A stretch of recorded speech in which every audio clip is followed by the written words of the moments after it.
If you've been on TikTok for a while, you must have heard about a ton of Africans telling you that Europeans stole Africa's resources.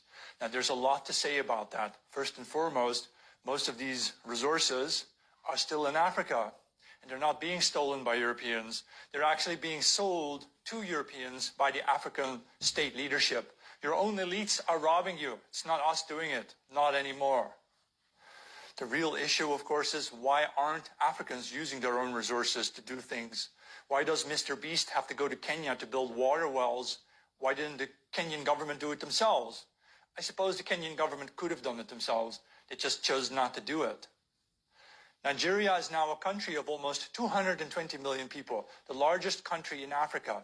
But they only produce about 10% of the electricity that a small country like Hungary. Hungary only has 10 million people, but they produce 10 times as much electricity as Nigeria does. I mean, I know you want to have your Wakanda, right? But do you expect white people to give it to you? No, you're supposed to build it yourself. Having said all this, it is, of course, obvious that we Europeans in the North need to prepare for a possible, potential African rise in terms of technology and therefore also in terms of military capacity. And that means we in Europe need to already start looking ahead and thinking ahead about how we are going to win the war against Africa, because there will be a future war between Europe and Africa. And some of you would tell me that what we are saying on this app is not going anywhere. You can see that they are hearing everything we are saying. Everything the youths are saying, we are hearing. If I show you the kind of DMs that I have, the kind of things people send in my DM, you'll be shocked that I'm still on this app talking.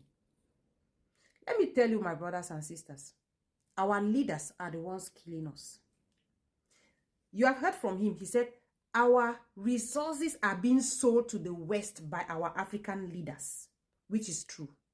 The West is not entirely gone. The West are the ones manipulating our leaders because they are still here. Some of our leaders are like puppets, controlled by the West.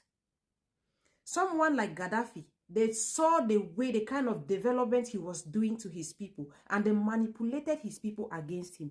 If you see any African leader that the West doesn't like, that the West is kicking against, know that that African leader is doing something good in the life of his people. Look at the young man in Guinea. How many coups have been plotted against him since he overthrew the president?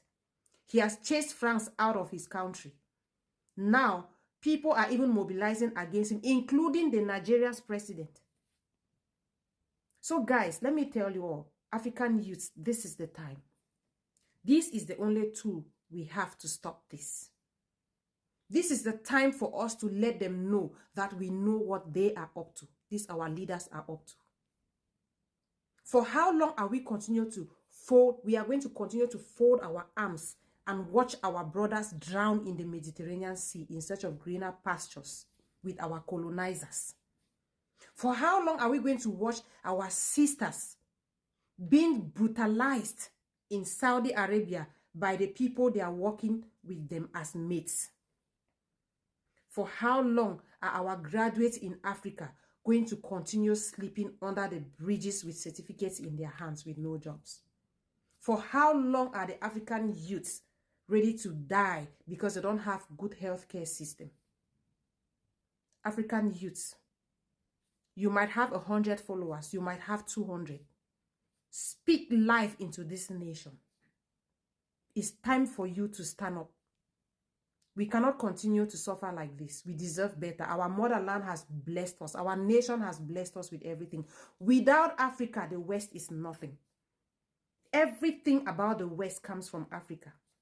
They cannot even talk about history. They cannot even talk about their own history without mentioning Africa. It's impossible. So guys, this is the time.